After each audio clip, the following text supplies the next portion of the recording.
Hi price Lord. இன்னைக்கு நம்ம topic துண்டிப்பது, cutting of. வாழ்க்கையில் நம்ம எவ்வளோ உழைத்தாலும் எவ்வளோ உண்மையோடு இருந்தாலும் வாழ்க்கை சில வேளைகளில் நம்மை பின்னோக்கி தள்ளுவது போல உணர்வது உண்டு. நல்லா தானே உழைத்தோம், உண்மையோடு தானே இருந்தோம், ஏன் நம்ம வேலையிலேருந்து வெளியேற்றினாங்க, ஏன் நமக்கானவர்கள் நம்மை விட்டு விலகி செல்றாங்க, இப்படி பல கேள்விகள் நம்மை நாமே கேட்பது உண்டு. காரணமே புரியலன்றதுக்காக காரணமே இல்லைன்ற அர்த்தம் கிடையாது. அர்த்தம் இல்லாதது போல தோன்றினாலும் அர்த்தமே இல்லைன்ற அர்த்தமும் கிடையாது. நம்ம கஷ்டம் அனுபவிப்பதான் கடவுளின் விருப்பம்ன்ற அர்த்தமும் கிடையாது. நம் நடைகள் உறுதிப்படுத்துபவர் கர்த்தர். நம் வாழ்விலிருந்து சிலவைகளை நீக்குபவர். அப்படின்னா அதை விட சிறந்த ஒன்றை கொடுக்க போகிறார்ன்றது தான் நிசப்தமான உண்மை. நம்ம வாழ்க்கையில் சிலவைகளை துண்டிப்பது தான் நம்ம வளர்ச்சியின் முதல் அறிகுறின்னு கூட சொல்லலாம். இன்னைக்கு அதை பற்றி தான் பார்க்க போகிறோம். அதுக்கு முன்னாடி ஒரு குட்டி தகவல். ஒரு அப்பா தோட்டக்கலையில் ஆர்வம் உள்ளவர். அவர் தோட்டத்தில் நிறைய மரங்களையும் செடிகளையும் நட்டி வளர்த்து வந்தார். அவர் பார்த்ததிலே மிகப்பெரிய செடியை ஒன்று வாங்கினார். அது 15 அடி உயரமாக இருந்தது. பெரிய பதர்வெளியை உருவாக்கக்கூடியது. அவைகளின் வளர்ச்சியை தொடர்ந்து பரிசோதித்து வந்தார். அவைகள் எவ்வளவு நெருக்கமாக வளர்ந்து இருப்பதை பார்த்து ஆச்சரியப்பட்டார். அவை தொலைபேசி இணைப்புகளுடன் நெருக்கமாக பின்னி பிணைந்து வளர்ந்து நின்றது. 6 மாதம் கழித்த பின் தோட்டக்காரன் வந்தான். பதர்களை ஒழுங்கமைக்க வேண்டி நேரம் வந்துவிட்டதுன்னு சொன்னது மட்டும் இல்லாமல் மரங்களை வெட்டி சரி செய்ய அனுமதி கேட்டான். அந்த அப்பா அனுமதி கொடுத்தது மட்டும் இல்லாமல் அந்த மரத்தை மட்டும் தொட வேண்டாம் அப்படின்னு சொன்னார். தோட்டக்காரன் அவை நன்றாக வளர வேண்டும் என்றால் வெட்டி சீரமைத்தே ஆக வேண்டும் அப்படின்னு சொன்னான். அது மட்டும் இல்லாமல் நாம் அவற்றை கத்தரிக்கும் போது தான் அது புது வளர்ச்சியால் தூண்டப்பட்டு மிகப்பெரிய உயரமாகவும் அடர்த்தியாகவும் வளர முடியும். நம்ம அவை வெட்டவில்லை என்றால் அவை அவ்வளவு உயரமாக அடர்த்தியாக வளர முடியாது அப்படின்னு சொன்னார். இந்த தகவல்லேருந்து நமக்கு என்ன தெரியுதுன்னா, தோட்டக்காரன் தான் நம்ம கடவுள். அவருக்கு தெரியும் எது நல்லது எது கெட்டதுன்னு. நம்ம அதற்கு நேர் மாறாக தான் யோசிக்கிறோம் அப்படின்றது புரியுது. அது மட்டும் இல்லாமல் நம்ம எப்போதும் இருப்பதை விட நிறைவு பெற்ற வாழ்வை வாழ தான் நம்ம தோட்டக்காரர் விரும்புகிறார்.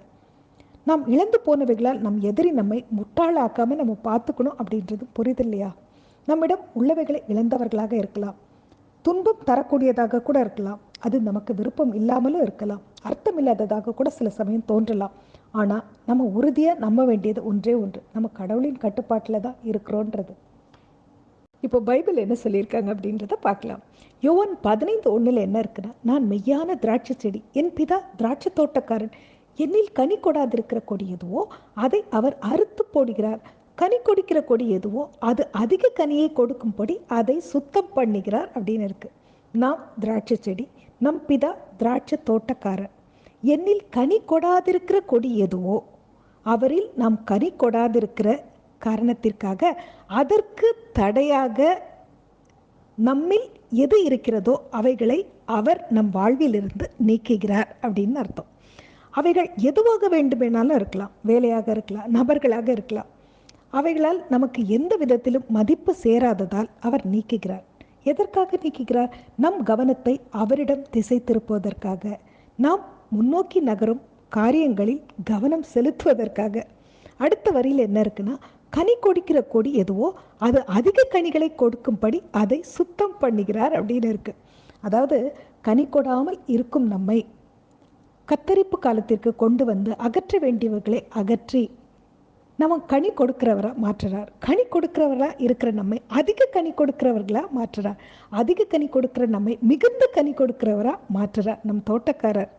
அது மட்டும் இல்லாமல் சோர்ந்து போகும் நிலையில் நாம் நிலைத்திருந்தால், அவரையே நம்பி அவரையே பற்றி கொண்டு அவரையே துதித்து கொண்டு இருந்தால் நம்ம அதிக கனியின் நிலைக்கு கொண்டு போவோம். அது மட்டுமா, அந்த சுத்திகரிப்பு காலத்திலும் நாம் உண்மையுடன் இருப்பதை கடவுளிடம் நிரூபித்தால் அதிக கனி கொடுக்கும் நிலையிலிருந்து மிகுந்த கனி கொடுக்கும் நிலைக்கு நம்மை கொண்டு போவான்றது புரியுது இல்லையா? இப்போ இது எல்லாத்துலேருந்தும் நமக்கு ஒரு தெளிவு வேணும். என்ன தெளிவு? நம்ம வாழ்வை குறித்து அவரின் கனவு நம் கனவை விட பெரிதுன்ற தெளிவு. எப்படின்னா, வரப்போகும் காலங்களில் நாம் அடைய போகும் நிலையை குறித்து, சந்திக்க போகும் சரியான நபர்களை குறித்து, பெறப்போகும் வாய்ப்புகளை குறித்து, திறக்க போகும் கதவுகளை குறித்து, இப்படி நம்ம சொல்லிட்டே போகலாம். அது மட்டும் இல்லாமல் நம்ம பரலோக தந்தையின் கையில் தான் இருக்கிறோம். காரணம் இல்லாமல் நம்மை வெட்ட மாட்டார்ன்ற தெளிவு நமக்கு வேணும். அது மட்டும் இல்லாமல் சரியான கருவி தவறான கைகள் ஆபத்தானவை தான், ஆனால் நம்ம சரியான கருவி சரியான கைக்குள்ள பாதுகாப்பாக இருக்கும்ன்ற தெளிவோடு நம்ம இருக்கணும். அது மட்டும் இல்லாமல் இந்த கத்தரிப்பு காலம் புதிய வளர்ச்சியில் தான் நமக்கு கொண்டு போய் விடும். நம்ம மிகுந்த கனி கொடுக்க மற்றவர்களுக்கு பிரயோஜனப்பட, அது மட்டும் இல்லாமல் சிறந்த வலிமை உள்ள புத்திசாலித்தனத்துடன் நம்ம வெளியில் வர்றதுக்கும் அது வழிவகுக்கும்.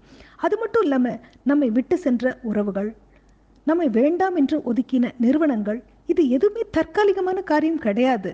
இது விபத்தும் கிடையாது, இது தோல்வியும் கிடையாது, ஒரு இழப்பும் கிடையாது. நம்ம வாழ்வில் அவர்களின் பங்கு, அதாவது அவைகளின் பங்கு முடிந்து விட்டது. கடவுள் அவர்களை நம் வாழ்க்கையிலிருந்து அகற்றி விட்டார். இனி நம்ம முன்னோக்கி நகரணும், அதிக பலன் கொடுக்க, அதிக கனி கொடுக்க. அப்போ நம்ம நன்றி சொல்லணும். எதுக்கெல்லாம் நம்ம நன்றி சொல்லலாம்? என்னை தயார்படுத்தியதற்கு நன்றி, நன்றி சொல்பவளாக மாற்றுவதற்கு நன்றி, புதிய நிலைக்கு கொண்டு செல்வதற்காக நன்றி, என்னிடம் உள்ளவைகளை வெட்டியதற்காக நன்றி, நான் கனவிலும் நினைத்து பார்க்க முடியாத கனவுகளை நிறைவேற்ற போகிறதுக்காக நன்றி, என் படிகளை உறுதிப்படுத்துவதற்காக நன்றின்னு இப்படி நம்ம நன்றி சொல்லிக்கிட்டே இருக்கலாம் இல்லையா? அப்போது கடவுள் நமக்காக ஆயத்தம் பண்ணியதை பார்க்க வேண்டாமா? கடவுள் நமக்கு செய்ய போகும் புதிய காரியத்திற்கு, புதிய நிலைக்கு, புதிய ஆசீர்வாதத்துக்கு நம்ம தயாராக வேண்டாமா? நம்ம கடவுளுடன் நிலைத்து இருக்கிறோமா? நம்ம கடவுளுக்கு நன்றி சொல்லிகிட்டே இருக்கோமா? நம்ம கடவுளை நம்பிக்கிட்டே இருக்கோமா? அப்படி நம்ம இருந்தால், எனக்கு இருக்கும் இத்தகைய திறமையை நான் உணர்வே இல்லையேன்னு நம்மை நாமே ஆச்சரியப்பட்டு கேட்கும் காலம் வெகு தூரத்தில் இல்லை.